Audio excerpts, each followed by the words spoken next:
ወመንፈስ ቅዱስ አሃዱ አምላክ ሐሙሱ ለየካቲት በዛቲ ዕለት አዕረፈ ሊቀ ጳጳሳት አባ አክርጵዮስ። አንድ አምላክ በሆነ በአብ በወልድ በመንፈስ ቅዱስ ስም የካቲት 5 በዚች ቀን የእስክንድርያ አገር ሊቀ ጳጳሳት የከበረ አባት አክርጵዮስ አረፈ። እርሱም ለአባቶች ሊቃነ ጳጳሳት 10ኛ ነው። ይህም አባት እግዚአብሔርን የሚፈራ ንጹሕ ቅዱስ ነው። በእስክንድርያ አገርም ቄስ ሆኖ የሚያገለግል ነበር። ከእሱ በፊት የነበረ ሊቀ ጳጳሳት አባ ከላዲያኖስ ባረፈ ጊዜ የእስክንድር አገር ሕዝቡና ኤጲስቆጶሳቱ መረጡት። በወንጌላዊ ማርቆስ ወንበርም ላይ ሊቀ ጵጵስና ሾሙት። ከዚህም በኋላ እንደ ሐዋርያት መልካም ጉዞን ተጓዘ። የእግዚአብሔርንም ሃይማኖት ሕይወት የሆነ ሕጉንም እያስተማረ ቅዱሳት መጻሕፍትንም እያነበበላቸውና እያስተማራቸው መንጋዎቹን ይጠብቃቸው ነበር።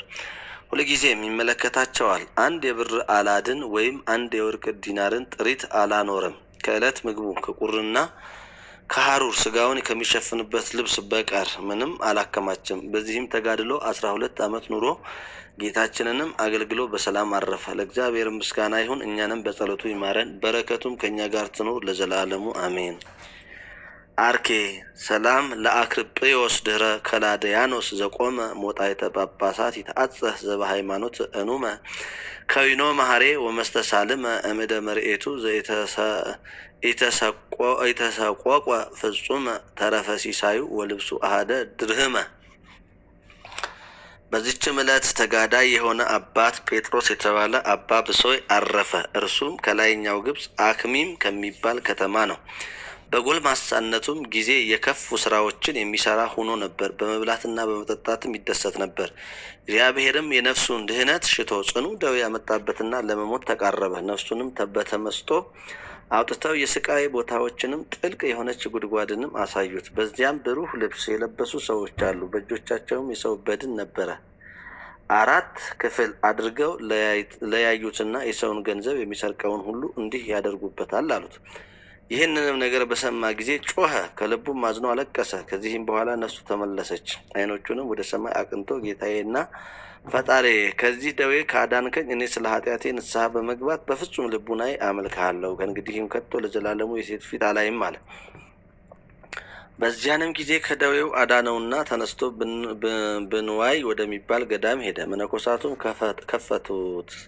ከፈተኑት በኋላ የምንኩስና ልብስ አለበሱት። በግብፅ አገር ሁሉ እስከሚሰማ ታላቅ ተጋድሎን በጾም በጸሎት በመስገድም ተጋደለ። ከሁሉ በላይም ከፍ ከፍ አለ። ለመነኮሳትም ትምህርት የሚሆኑ የሚጠቅሙ ድርሳናትንና ተግሳጻትን ደረሰ። አንድ ጊዜም እንጀራ ሳይቀምስ ውሃ ሳይጠጣ 1 ወር ጾመ። እንዲህም እየተጋደለ 38 ዓመት ያህል ኖረ።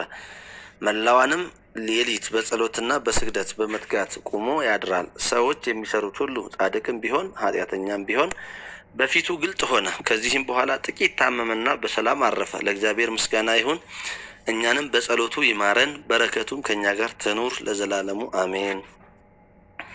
አርኬ ሰላም ለብሶይ ጴጥሮስሃ ዘተሰሜ ኩነኔ ሰራቂ በህልሙ ሶበነጸረ ወርየ ሀዲጎ ዘትካት ምግባሮ እኩየ እንዘ ይፈዲ ብጻቶ በከመ ውእቱ ጸለየ በመዋዕለ ጾሙ ይጥዕመ ህብስተ ወማየ። በዚችም ቀን መነሳንሱ የወርቅ የሆነ ጻድቁ አባ ኖብ አረፈ። በረከቱም ከእኛ ጋር ትኖር ለእግዚአብሔር ምስጋና ይገባል አሜን። ሰላም ለኖም መነሳንሱ ዘወርቅ ሰዳዲ አጋንንት በጽድቅ ይጸልይ ለነ ይዜ ምህረተ ለውሉድ ጥምቀት ደቂቅ አመምጻቱ ለክርስቶስ በወስብሐቲሁ መብረቅ ይርከበነ በጸጋም ወዲቅ።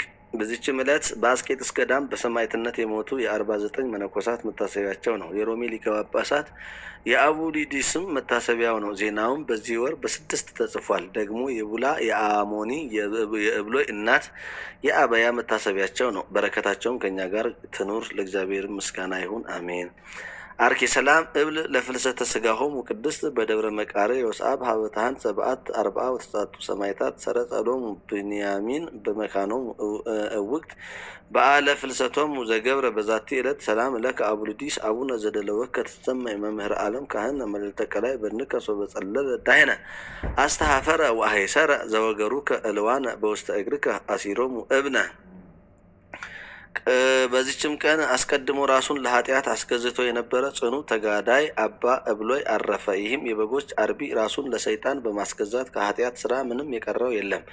ያመነዝራል፣ ይሰርቃል፣ ይቀማል፣ ይገድላል። በዚህም የሰይጣንን ስራ እየፈጸመ 40 ዓመት ያህል ኖረ። በአንዲትም ዕለት ከቀኑ እኩሌታ ከበጎቹ ጋር በዱር ውስጥ ሳለ እነሆ የመውለጃዋ ጊዜ የደረሰ ያረገዘች ሴትን አየ። ሰይጣንም በልቡ ክፉ ሀሳብን ጨመረ፣ እንዲህም አለ፣ የተረፈችኝ ኃጢአት አንዲት አለች። እርሷም ያረገዘች ሴት ሆዷን ሰንጥቄ በእናቱ ሆድ ሕፃኑ የሚተኛበትን አይ ዘንድ ነው። ያን ጊዜም ተወርውሮ ሄደ፣ በራሷ ጠጉር ይዞ ከምድር ላይ ጣላት። ሾተልም አንስቶ ሆዷን ሰነጠቀ። ሕፃኑንም በማህፀኗ ውስጥ እንዴት ሆኖ እንደተኛ አየው። እርሷም በጻዕር ተጨንቃ አስቀድማ ሞተች። ሕፃኑ ግን በጻዕር እየተሰቃየ ብዙ ቆይቶ ሞተ። በግ አርቢውም የሰራውን ይህን ታላቅ ኃጢአት ተመልክቶ ደነገጠ፣ እጅግም አዘነ። መራራ ልቅሶንም በማልቀስ ታላቅ ኃጢአት ሰርቻለሁና ወዮልኝ አለ። በዚያንም ጊዜ በጎቹን እንደተበተኑ ትቶ በእጁ በትሩን ብቻ ይዞ ወደ አስቄጥስ ገዳም እስከሚደርስ እያለቀሰ ተጓዘ። ወደ አረጋውያን መነኮሳትም አልገባም። ከእርሳቸው 10 ምዕራፍ ያህል ርቆ ወደ በረሃ ውስጥ ገባ እንጂ በቤት ውስጥም አያድርም ነበር። ከአራዊት ጋር የሚኖር ሆነ እንጂ ከእጽዋትን ፍሬ በየጥቂቱ ይመገብ ነበር። ከእንባ ጋርም እየጮኸ አቤቱ በደልኩ፣ ሰራሁ፣ ይቅር በለኝ፣ እኔ ኃጢአተኛ የሆንኩ ክፉ ባሪያ ነኝና። አንተም ቸር አምላክ ይቅር ባይ አባት ነህና የማይበድል ባሪያ የማይምር ጌታ የለምና ይቅር በለኝ። እንዲህም እየተጋደለ 40 ዓመት ኖረ። ከሌሊት ቁር ከቀን ፀሐይ ሐሩርና ትኩሳት የተነሳ ስጋው ደርቆ ጠቆረ። ከዚህም በኋላ እንዲህ የሚለውን ቃል ሰማ። ስለ ሴቲቱ ደም ጌታ ይቅር ብሎሃል፣ ጽና በርታ። ይህንንም ያለው እንዳይታክትና ዳግመኛ በኃጢአት ውስጥ እንዳይወድቅ ነው። ይህንም በሰማ ጊዜ ከ3 ቀን ብቻ በቀር ያችን ዓመት እስከሚፈጽም መሪር ልቅሶ እያለቀሰ ተጋድሎውን ጨመረ። ነው እግዚአብሔር መልአክ ከእርሱ 15 ምዕራፍ ያህል ርቆ የሚገኝ ከቶ ሰውን ሳያይ በዚያች በረሃ 70 ዓመት የኖረውን አንዱን ገዳማዊ አንተ ካለህበት ቦታ ወደ ውጭ ሂድ፣ ሽማግሌ ሰው ታገኛለህ፣ ኃጢአቱን ካመነልህ አጽናናው፣ ኃጢአትህ ሁሉ ስለ ሕፃኑ መገደል ተሰርዮልሃል በለው በማለት አዘዘው። በዚያንም ጊዜ ገዳማዊ ሄዶ አገኘው። እርስ በርሳቸውም ሰላምታ ተሰጣጡ። እርሱ እብሎይ ግን ያለማቋረጥ ያለቅስ ነበር። ገዳማዊውም የሰራኸውን ንገረኝ፣ በምን ምክንያትስ ወደዚህ መጣህ አለው። እርሱም ሁሉንም ነገረው። ያረገዘችዋንም ሴት ሆዷን እንደሰነጠቀ ነገረው። ገዳማዊውንም ኃጢአትህ ሁሉ ተሰርዮልሃል፣ አባቴ ሆይ ደስ ይበልህ፣ ነገ የእግዚአብሔር መልአክ ወደ አንተ መጥቶ የክርስቶስን ስጋና ደም ያቀብልሃል አለው። የቀዳሚት ሰንበት ዕለትም በነጋ ጊዜ ከቶ እንደሱ ሆኖ የማያውቅ ጣፋጭ ሽታ ሸተተ። አባ እብሎይም ገዳማዊውን አባቴ ሆይ በፍርሃት የተነሳ ነፍሴ ከስጋዋ ልትለይ ደረሰች አለው። ይህንንም ባለ ጊዜ በመነኮስ አምሳል ካጠገቡ ቆሞ መልአኩን አየው። እርሱም ተቸገርኩ፣ እግዚአብሔርም አዳነኝ። ነፍሴ ሆይ ወደ እረፍትሽ ተመለሽ፣ እግዚአብሔር ረዳትሽ ነውና፣ ነፍሴን ከሞት አድኗታልና። ዓይኖቼንም ከእንባ እግሮቼንም በዳጥ ከመሰናከል በሕያዋን አገር እግዚአብሔርን አገለግለው ዘንድ እያለ ይዘምር ነበር። የበጎች ጠባቂ የነበረ አባ እብሎይም ይህን ነገር በሰማ ጊዜ በምድር ላይ ወድቆ እንደ በድን ሆነ። መልአኩም በሰው አምሳል እጁን ዘርግቶ አነሳው። ልቡም ጸንቶ በመልአክ እጅ ከሰማይ የወረደለትን ስጋውንና ደሙን ተቀበለ። መልአኩም ወደ ሰማይ አረገ። አባ እብሎይም ቁርባኑን በተቀበለ ጊዜ ሰውነቱ ሁሉ እንደ በረድ ጻዕዳ፣ እንደ ፋናም ብሩህ ሆነ። በዚያችም ዕለት ሁለቱም ደስ እያላቸው እግዚአብሔርንም እያመሰገኑ እስከ ማታ ዋሉ። እብሎይ ግን የቀድሞ ጸሎቱን አላቋረጠም። እንዲህም እያለ እኔ ክፉ ባሪያ በየሰባቱ 70 ጊዜ በደልኩ። ቸር ጌታ ሆይ፣ መሐሪ አባት ሆይ ይቅር በለኝ። የማይበድል ባሪያ የማይምር ጌታ የለም እና። በዚችም ዕለት ከሌሊቱ እኩሌታ እግዚአብሔርን እያመሰገኑ አደሩ። እርሷም እሁድ ናት። በዚያችም ጊዜ ከፊታቸው የሚበልጥ ሽቱ መዓዛ ሸተተ። ገዳማዊውም ወንድሜ እብሎይ ና በውሃ ታጠብ፣ ደስ ይበልህም፣ በዚች ሰዓት ከተቀበልከው መከራ ታርፋለህና አለው። በዚያንም ጊዜ ከእግዚአብሔር የታዘዘ መልአኩን ለሁለቱም ቁርባኑን አቀበላቸው። አባ እብሎይም አረፈ። መላእክትም ነፍሱን ተሸክመው እስከ አርያም በረሩ። ያ ገዳማዊም እኔ ሽማግሌ ነኝ፣ ስጋውን መሸከም አልችልም፣ የምቆፍርበትም በሌለኝ ምን አደርጋለሁ ብሎ የሚያስብ ሆነ። በዚያንም ጊዜ 2 አንበሶች መጥተው ለስጋው ሰገዱ። መቃብሩንም ቆፍረው ስጋውን እንደ ሰው ተሸክመው ወስደው ቀበሩት። ገዳማዊውንም እጅ ነሱት። እርሱም ባረካቸውና በሰላም ሄዱ። ከዚህም በኋላ ያ ገዳማዊ የሚቀብረኝ አገኝ ይሆን ብሎ አሰበ። ወደ እርሱም እንዲህ የሚል ቃል መጣ፣ አትዘን፣ ስጋህን እኔ አስቀብራለሁ፣ ያለ 3 ቀንም አልቀረህም። ወደ አንተም 3 ሰዎችን እልካለሁ። የበግ ጠባቂው የአባ እብሎይን ገድል ንገራቸው፣ እነርሱም ለሌሎች ይንገሩ፣ ከእግዚአብሔር ምሕረት ተስፋ እንዳይቆርጡ፣ በኃጢአት ለወደቁ አለኝታ ይሆን ዘንድ።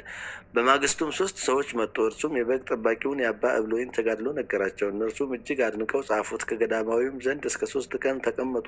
ከዚህም በኋላ ገዳማዊው ተነስቶ ጸለየ፣ ነፍሱንም በእግዚአብሔር እጅ ሰጠ። እነዚያ 2 አንበሶችም መጡ፣ መቃብርንም ቆፍረው ወደ ሰው ወስደው ቀበሩትና ከእነዚያ ሶስት ሰዎች ጋር ተጓዙ። ወደ አስቄጥስ ወደ አባ መቃርስ ገዳም እስከሚያደርሷቸው መርተው ወሰዳቸው። ሰዎቹም የሆነውን ሁሉ ለመነኮሳቱ ነገሯቸው። እነርሱም እጅግ አደነቁ። የበግ አርቢው የአባ እብሎይን ገድል ጻፉ። ሁልጊዜም በእሁድ ዕለት የሚያነቡት ሆኑ። ለእግዚአብሔር ምስጋና ይሁን፣ እኛንም በቅዱሳን ጸሎት ይማረን፣ በረከታቸውም ከእኛ ጋር ትኑር ለዘላለሙ አሜን። አርኬ ሰላም ለእብሎይ አመ ሰይጣን አይቀፎ እንተ ኢተገብረ ገብረ እምኃጢአት ዘተርፎ እምድንጋጼ ዝንቱ ነገር አባጊሁ ገዲፎ ሶበ ነስሐ ወጸለየ እግዚአብሔር ተወክፎ እስከ አናብስት ከረዩ ለበድኑ ምዕራፎ። የካቲት 5 ቀን የሚከበሩ ዓመታዊ የቅዱሳን በዓላት፦ ቅዱስ አባ እብሎይ ገዳማዊ፣ ቅዱስ አባ ብሶይ ጻድቅ፣ አባ አክርጵዮስ።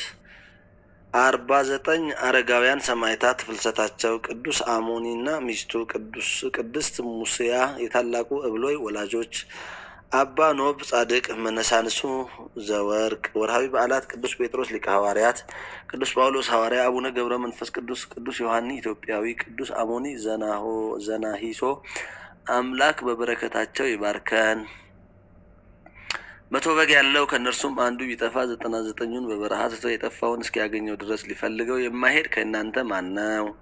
ባገኘውን ጊዜ ደስ ብሎት በጫንቃው ይሸከመዋል። ወደ ቤትም በመጣ ጊዜ ወዳጆቹንና ጎረቤቶቹን በአንድነት ጠርቶ የጠፋውን በጌን አግኝቼዋለሁና ከኔ ጋር ደስ ይበላችሁ ይላቸዋል።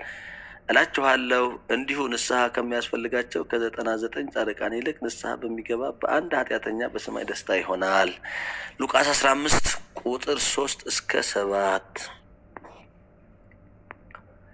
ዘአቅረብኩ ማሕሌታ ዘኪሬ አእላፈ እምለተጸምዱ ከዘልፈ ለለአነብብ ተወከፍ ዘነዴቴ የመጽሐፈ እንተረሰይ ከግዚኦ ጽሬቀ ወበለት ውኩፈ እምላቡ ብኡላን ዘተርፈ ነቢያት ቅዱሳን ሐዋርያት ሰባኪያን ሰማዕታት ጻድቃን ወመላእክት ትጉሃን ደናግል አዲ ወመነኮሳት ኢራን ባርኮ ባረኩ ጉባኤ ዛቲ መካን እስከ አረጋዊ ልሂቅ ወምንዑዝ ሕፃን ዘጻፎ በክርታስ ወለዘአጻፎ ዘይደርስ ለዛንበብ ዘርጎሙ በልሳን አዲስ ወለሰማ ቃሎ በስነ መንፈስ በጸሎተሙ ማርያም አራቂተ ኩሉ እምባይ ሰውረ ይምሃረነ ኢየሱስ ክርስቶስ። ሰላም ለክሙ ጻድቃነ ሰማዕት እለ አዕረፍክሙ በዛቲ ዕለት መዋዕያነ ዓለም አንትሙ በብዙ ትዕግስት ሰአሉ ቅድመ ፈጣሪ በኩሉ ሰዓት እንበለ ንስሐ ኪያነ ይንሣእ ሞት። ሰላም ለክሙ ጻድቃነ ዛቲ ዕለት ኩልክሙ ኤት ወአንስት በበአስማቲክሙ ቅዱሳነ ሰማይ ወምድር ማኅበረ ሥላሴ አንትሙ ዝክሩነ በጸሎትክሙ በእንተ ማርያም እሙ ተማሂፀነ ለክርስቶስ ሥጋሁ ወደሙ እግዚኦ ኩነኔከ ወሰላመከ ሀባ ለሀገር ጽድቀከኒ ለሕዝበ ክርስቲያን አግር ተራ ወጽራይታ ታይታ። ኃጢአታችንን መተላለፋችንን ትተህ በቀሪው ጊዜያችን በቀሪው ዘመናችን በጎ የሆነውን ጽድቅ የሆነውን አንተ የምትደሰትበትን ብቻ እንድናደርግ ልቡናችንን እንድትገራልን እንድትሰራልን መንገዳችንን ጥርጊያ ሕይወታችንን ቀና እንድታደርግልን እኛን ልጆችህን የሚገባንንና የሚያስፈልገንን በቸርነትህ እንድታደርግልን የተሰደዱትን ከስደት እንድትመልስልን በሀገር ያሉትን ሰላምና ፍቅሩን እንድታጎናጽፍልን ለሀገራችን ኢትዮጵያ ሰላሙን እንድትሰጥልን እርስ በርስ መለያየቱን መጠፋፋቱንና ለመደማመጡን ሁሉ አስወግደህ አንድ መሆንን እንድትሰጠን እንለምንሃለን። ስለ ስምህ ብለህ ስለ ወዳጆችህ ስለ ቀደሙት አባቶቻችን ብለህ ይልቁንም የመመኪያችን ዘውድ መገኛ የንጽህናችን መሰረት በሆነች ስለ ሕይወታችን ስለምትማልድልን ስለ እናትህ ስለ ቅድስት ድንግል ማርያም ብለህ ለምድራችን ለሀገራችን ለሕዝባችን ሰላሙን አውርድልን። በመካከላችን የተዘራውን የጸብ አሽክላ